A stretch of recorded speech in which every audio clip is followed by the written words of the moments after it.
here. Local newspapers are thriving across the country. Thanks for joining us live with Miami's Community News, and I'm Michael Miller. Community newspapers is more than just a newspaper. We're all over social media, connecting our community. Let's go, Miami, go! Miami Community Newspapers has over 11 e-newsletters to serve Miami-Dade County. Our job is to connect our community to everybody. Miami Community Newspapers, it's Miami! Good morning, folks, and welcome back to Mobility Matters. I'm your host, Javier Betancourt, Executive Director of the Citizens Independent Transportation Trust, or CITT. We're a quasi-independent agency of Miami-Dade County charged with overseeing your half-penny sales tax for transportation. And we're broadcasting live out of Community Newspaper Studios here in South Miami, and we want to thank them for their ongoing partnership in producing the program. So thank you, Rachel, Grant, and Michael and company. So with me today, I have a wonderful guest. So the CITT works in the transportation space with many agencies, but also a number of nonprofits, and none more so than Transit Alliance Miami. And the Executive Director of Transit Alliance is here with us today, Cathy dos Santos. Cathy, welcome to the program. Thank you so much for having me, Javier. Sure, no, and so what is Transit Alliance? Well, thank you for asking. Transit Alliance is a nonprofit that dedicates itself to advocating for walkable streets, bikeable neighborhoods, and accessible public transit for all of Miami-Dade. We also have some campaigns that are statewide, some that are regional, but essentially our aim really is to engage our community around matters of mobility and make sure that our elected officials, our planning agencies are taking into account their voices and their thinking and best practices for our community in their actions. How'd the organization come to be? It hasn't been around for a terribly long time, but... No, it has not. We are, I believe, next year we're going to be 10 years old. Oh, wow. So, 10 in the grand scheme of things is not that long, but time really does fly. So I feel like, it's my time with the organization always has only been about a little bit over a year, but we came to be founded in 2015. And since 2015, we've been doing advocacy around different areas of mobility. One of our biggest early wins was in 2018 in terms of restoring money to the budget for transportation. Right. So we prevented cuts being made, massive cuts to the DTPW budget that really allowed for our transit system to continue running. And that really also laid the ground for continuing to engage the public in understanding how their transit could be improved. Back in 2018, if folks can remember, our fleets were really in disarray. Oh, yes. The buses weren't showing up on time, trains weren't showing up on time, things were breaking down. It was really on the cusp and really was coming from years of disinvestment in transit. And with the Stops the Cuts campaign, we were able to really remind our elected officials that folks in Miami-Dade do want transit, that they need and they want investments to be made in it, and that if we do so, we will see increased ridership because then people can rely on it.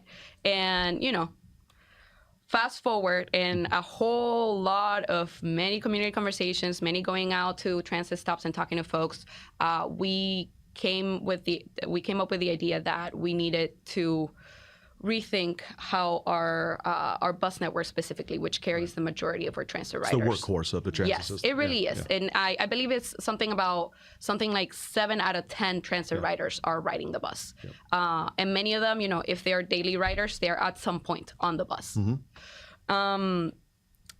We came up with the idea that we needed to redesign this network because for almost 40 years, the network was added to, taken from, reshaped in a way since 1986 when the last redesign was done that wasn't really catering to the needs and of our community members today. It wasn't going where people needed to go, where they live. Miami-Dade has changed enormously in almost 40 years. So that's where the Better Bus Project was born, which later became now became the Better Bus Network.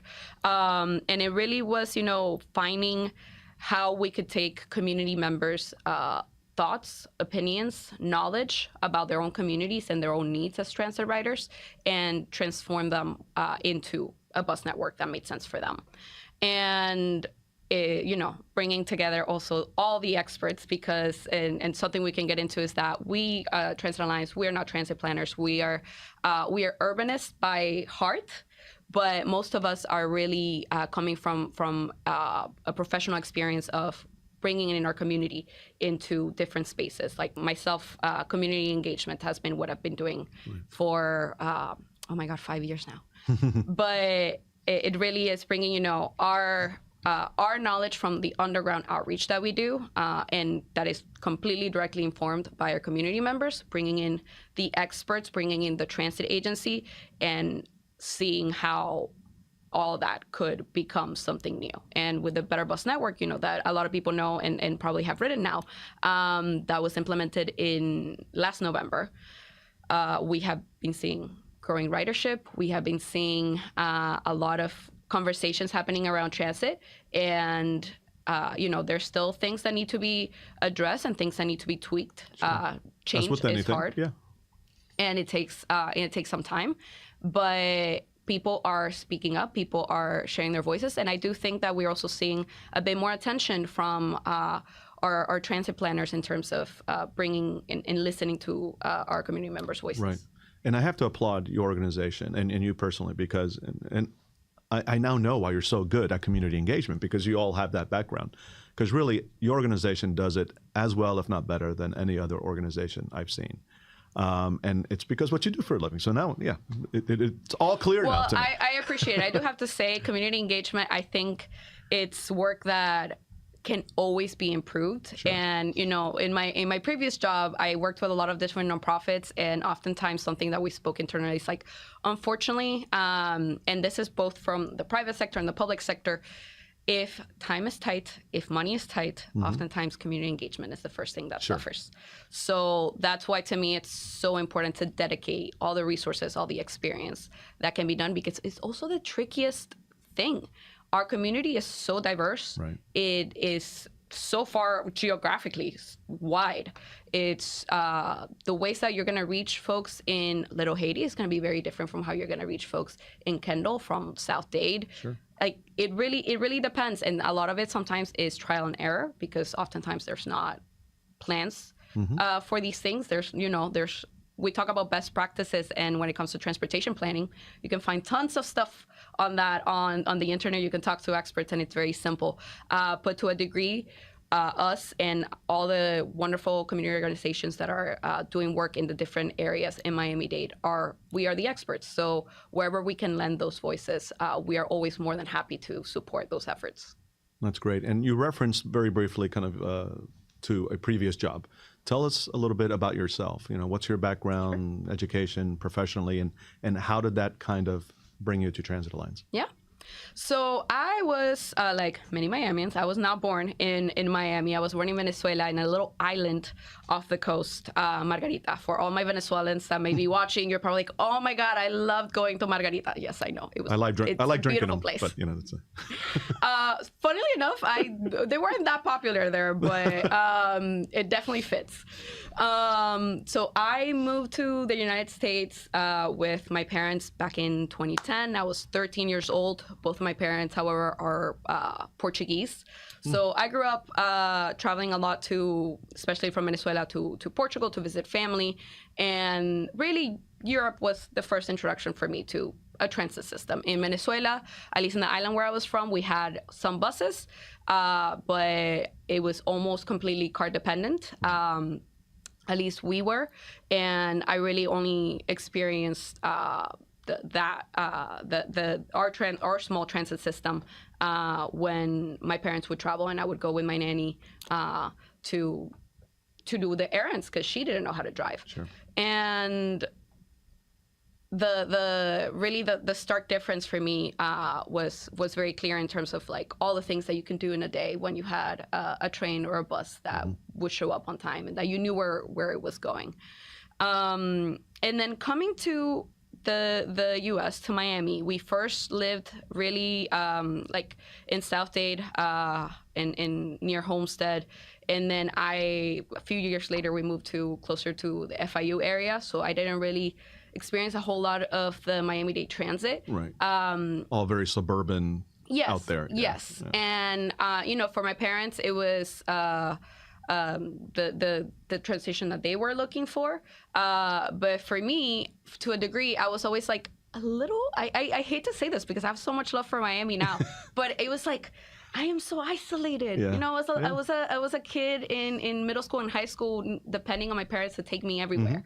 And I actually wasn't so used to that in the island where I was from because everything was really close. Right. Even if we didn't have public transportation, you could walk. You could, after school, everything was really quick. And then I moved here, and everything was so far. At least to me, as a child, 30 minutes each way. And then I went off to college. Went to the University of Florida, and honestly, that's where I really started using the transportation system daily. I've never been someone who enjoyed driving. I did not do a whole lot of it when I was in high school. And when I went to college, it was like, there was a bus right by where I lived. I took it to class every day. It had its ups and downs, but it took me where I needed to go. And it was free, so that was lovely as a student. Came back to Miami. I graduated in 2020. Fun time to be graduating. And came back to Miami, and I started working in what was hiring at the time, a local election. And I had already done some community outreach work in college. I had worked for the supervisor of elections office. I've always been someone who loves talking to people. So in my spare time with the community organizations on campus, all that, I unknowingly was doing community outreach and community engagement. So I came back and I was like, well, that is a transferable skill. And, the candidates are hiring right now. So I'm going to do that for a little bit, thinking that, I was going to, the pandemic was going to get better and I was going to get a job, not in Miami, because my background was actually in international studies with a focus on the Middle East and women and gender studies. So I thought I was going to go either do work in research or in maybe go back to academia and get a master's or a higher degree. And, Miami got its grasp on me because it was truly the canvassing around our neighborhoods. And I was in the West Aid sort of like sector for that particular campaign. Knocking on doors in Doral, in Hialeah Gardens, in Kendall. In a way, by the way, you were practicing international relations because it's Miami, right? Yeah, absolutely. I'm an IR major as well. And I said, I practice it every day in Miami. Absolutely. I mean, what a place to. What truly, like when we talk about the northmost capital of Latin America, we're there. And I started, meeting people from different areas of Miami and thinking, there's community here. There's people who are proud about where they're from. And I've always loved that about a place. I've always felt that about where I was originally from in Margarita. And I had never shaped that identity for myself in Miami until then. I think that was really the catalyst. And I mean, if you don't love the people of a place, then that's the heart of it. You're in the wrong place. Exactly. You got to find where your people are. Right. And that work led to doing more community engagement work that, it changed a little bit. I worked doing outreach to small businesses after that.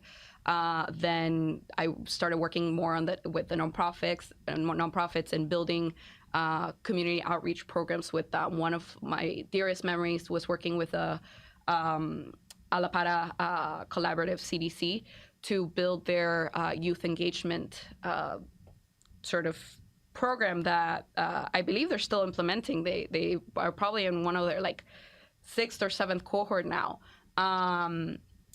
taking young kids from the community ages 25 and like between 16 to 25 to build their own community projects, to learn about their community, to learn how things work in terms of local politics, and to choose how they want to take action within, the set of the time of the program. And really what brought me to Transit Alliance was that experience building community outreach and building these relations between organizations and the public. And my reality as a transit rider. I came back to Miami. I was still living out west with my parents, like many young people had to, move back in with family after during the pandemic, and still do.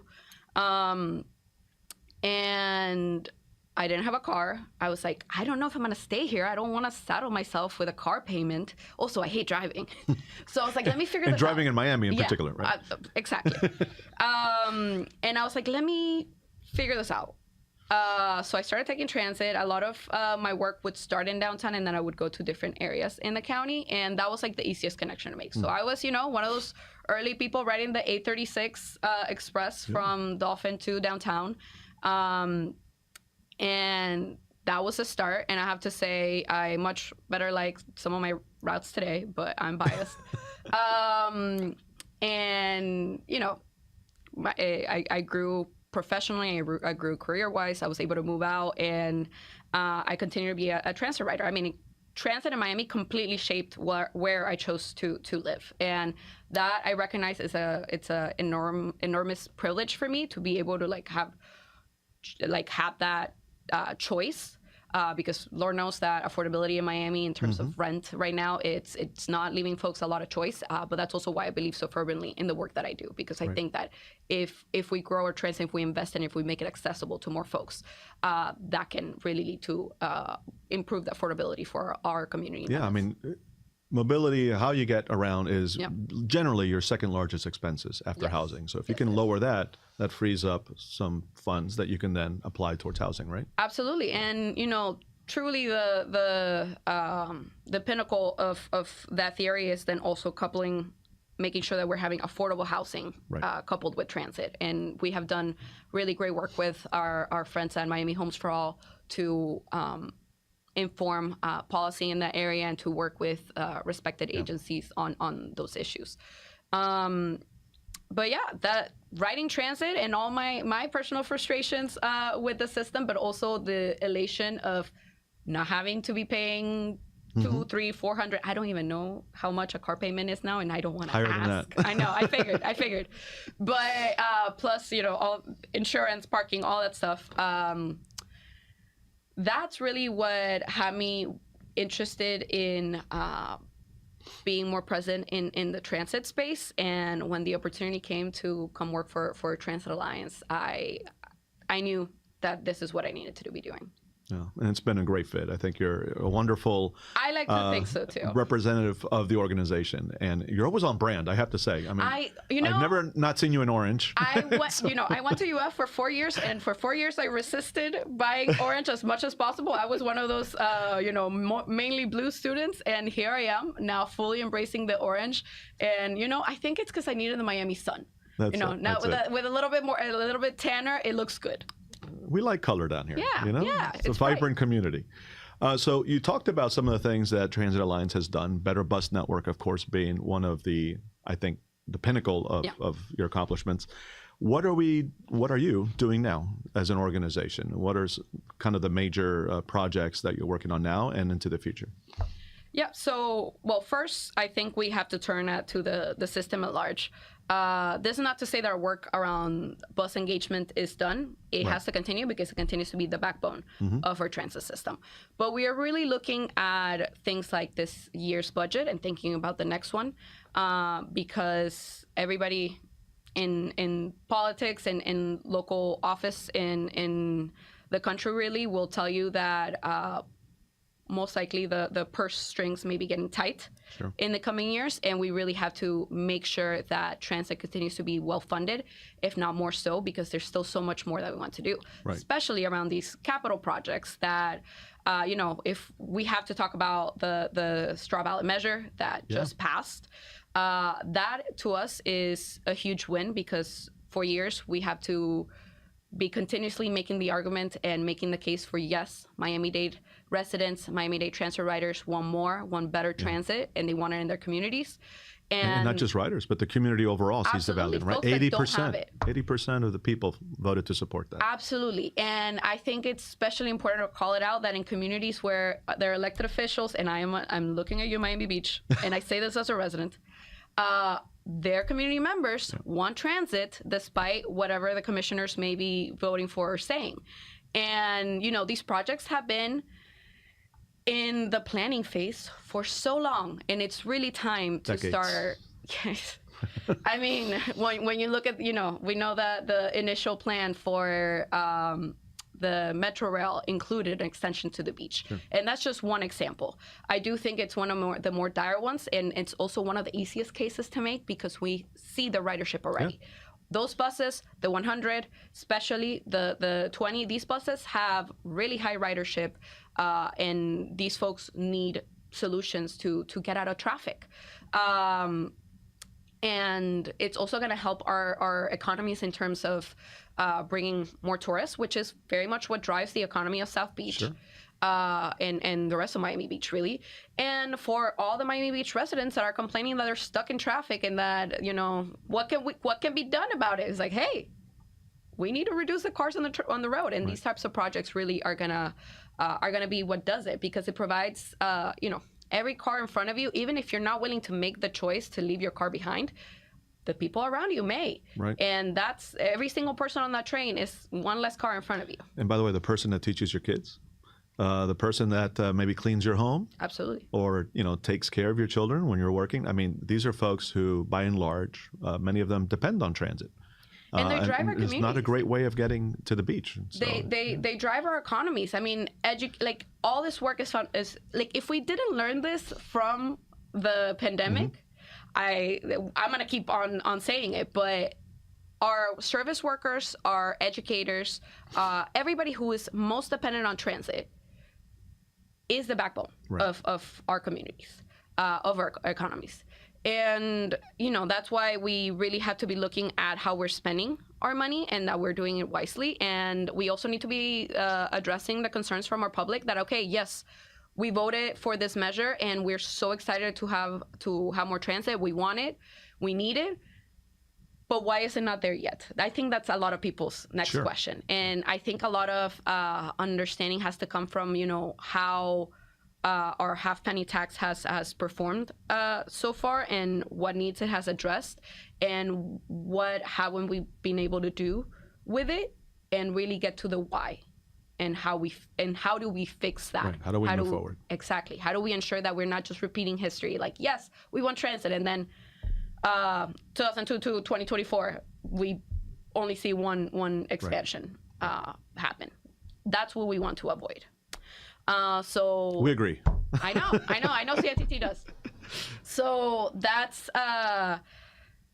this is something that's in development, and we definitely want to bring in the community members forward. And I think folks should stay tuned in. And if they don't stay tuned in, Lord knows that we're going to be out there getting them to turn their ear to these issues and to participate and activate in addressing them. But also most. In the more near future, in the immediate future, we also have to be addressing things like heat and our experience on transit actively. We're at the peak of summer. It is extremely hot outside. And this is something that, has been plaguing us for the history of Miami-Dade, really, but it's only going to get worse. Right. And once again, our transit riders are left most vulnerable. And it's not even our transit riders. It's folks who are just walking from a garage to your job. You may be experiencing extreme heat. You may be out with your kids at a park and you don't feel safe anymore because it's so hot. And it really, puts our most vulnerable community members at risk. And to us, really, the solution has always been an improved tree canopy. And you may be like, well, transit, why are you also talking about like resiliency and urban tree canopy? Well, I know you're not going to ask me that, but for the public at large, these things are intrinsically tied. Yeah. Better mobility is better for our environment, and it's better for our community's health. And it brings people outside. It makes people be more active. But also for those that don't have a choice, that have to take transit, we want to make sure that they're safe. So that leads me to work that we have been addressing for a long time, developing and finding the right way to do it, because you would be surprised to know how difficult it is to just plant some trees on the sidewalk. That's really where the bureaucracy shines in how hard that can be. And there's many reasons to that I could get into, but let's just say that, who owns the road, who operates it, who manages a transit stop, all these things differ a little bit. And who plants the tree, that also differs a little bit, and it creates some complication. But essentially, we do want to hear from our community members as to how their transit stops can be improved, because shade is one thing, but perhaps there's more facilities that are needed. So we worked with the Office of Resilience, specifically the Chief Heat Officer Jane Gilbert, to develop a plan to see how we can better understand from our transit users how to improve bus stops in their area. So we developed this tool called the Cool Commutes, and folks can find it by going to coolcommute.miami. But most importantly, they will be able to find commute, Cool singular, Commute. not plural, right? Yes, Okay. correct. Very important. Drop the S. Cool Commute. Miami. No .com .miami. And they will be able to see them in along the Route 32 very soon. There will be these decals deployed at the bus the little lollipops that tells them their bus information, and folks can scan the QR code or go to that website and directly tell their Miami-Dade County government what they would like to see at the bus stop. And they're starting on Route 32 because Jane has also been doing some work engaging folks in other areas, in other routes that go through Brownsville. And we're focusing in Brownsville because it has a really high ridership and some of the lowest urban tree canopy in our county. Truly the experience walking around to your transit stop or even biking in Brownsville can be absolutely detrimental to folks' health.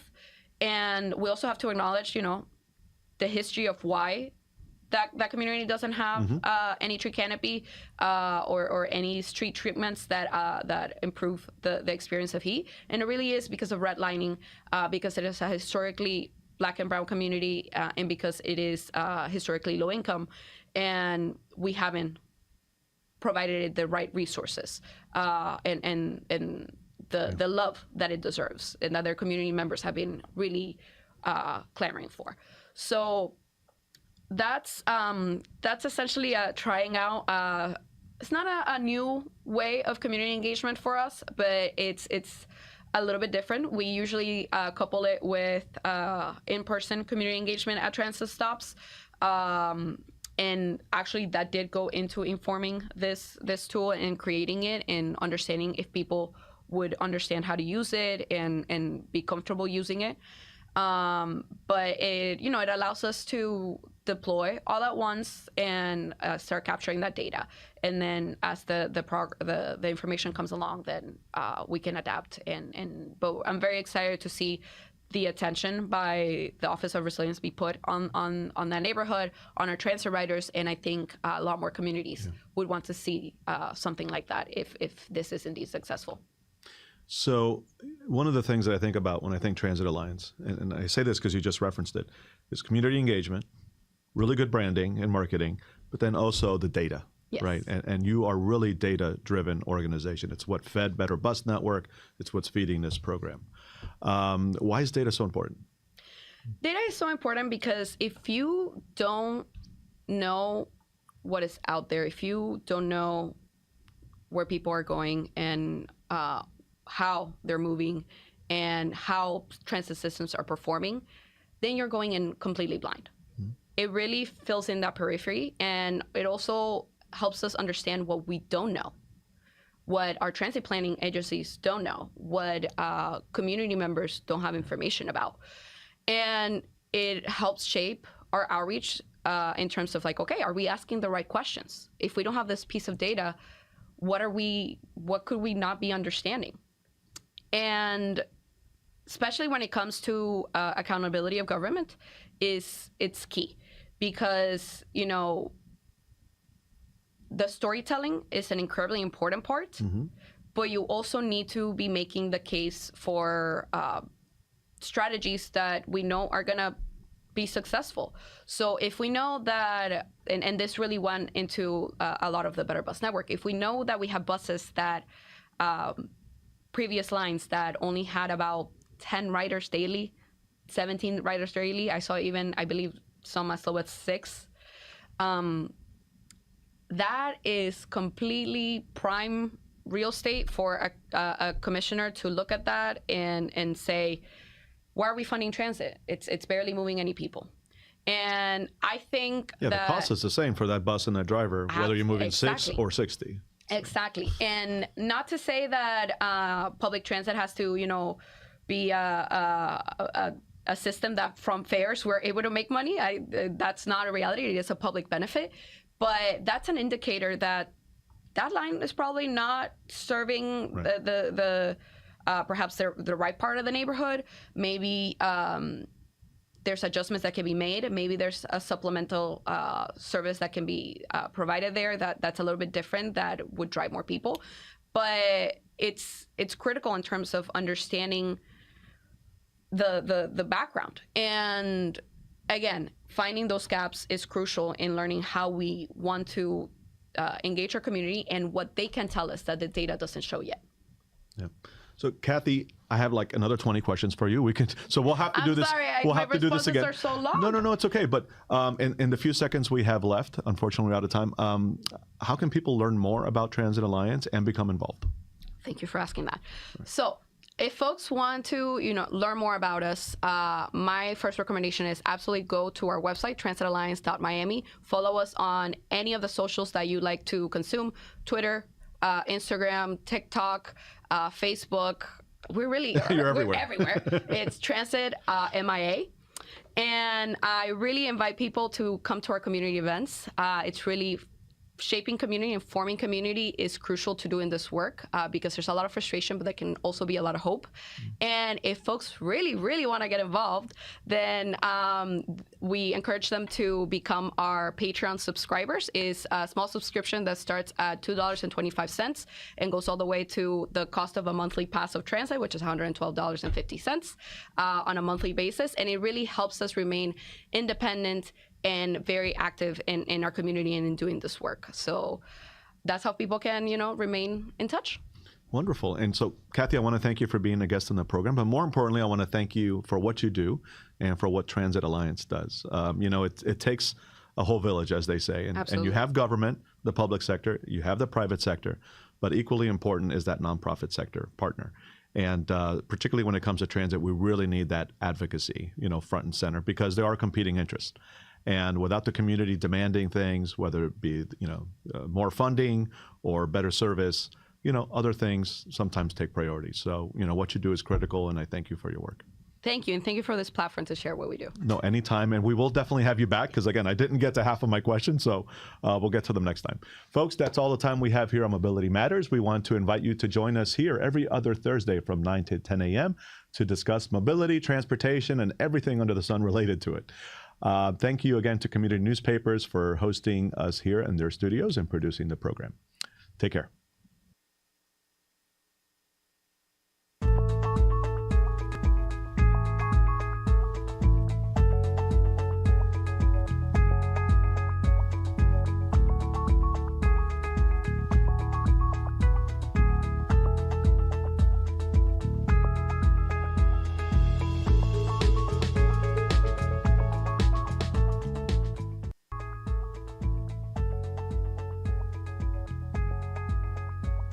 No hay duda alguna que nuestra ciudad de Doral es bella y muy privilegiada.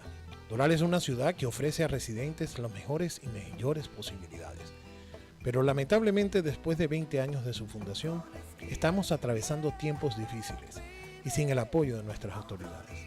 El alto costo de la vida. Los precios de la comida han subido enormemente y los sueldos se han quedado estancados, atacando la calidad de vida de nuestros residentes. Nuestras calles son más inseguras porque no tenemos suficientes policías, dejando pocos los que quedan mal pagados y sobretrabajados. Necesitamos más policías y que ganen y vivan dignamente, con buenos sueldos y beneficios. Necesitamos una buena administración de los recursos de nuestra ciudad. Basta del amiguismo. Los oficiales electos deben de actuar y dejar de hablar. Yo soy Juan Carlos Esquivel, candidato a la silla 3 para el Consejo de la Ciudad de Doral este noviembre 5 del 2024. Apóyame con tu voto. Anuncio político pagado y aprobado por la campaña de Juan Carlos Esquivel para la silla 3 del Consejo de la Ciudad de Doral. En el Doral, Unlimited Impressions and Printing. Impresión de alta calidad, atención personalizada, producción de material gráfico y publicidad impresa. Los mejores acabados y encuadernación con una creatividad absoluta. Unlimited Impressions le ofrece todo lo relacionado en impresión para su empresa. Experiencia y calidad. Llámenos al 305-468-0013 o búsquenos en las redes sociales bajo @Unlimited Impressions. En TVB tenemos de todo para ti. Entretenimiento femenino con Mundo de Mujeres. El mejor humor con el show de George Harris. Perfiles humanos e inspiradores con Escoy y Luis Olavarrieta. Opinión e información con Carlos Acosta en Por la Mañana en América. Con Gladys Rodríguez y César Miguel Rondón en Conexión TV. Soy Carla Angola. La última. Búscanos en Comcast.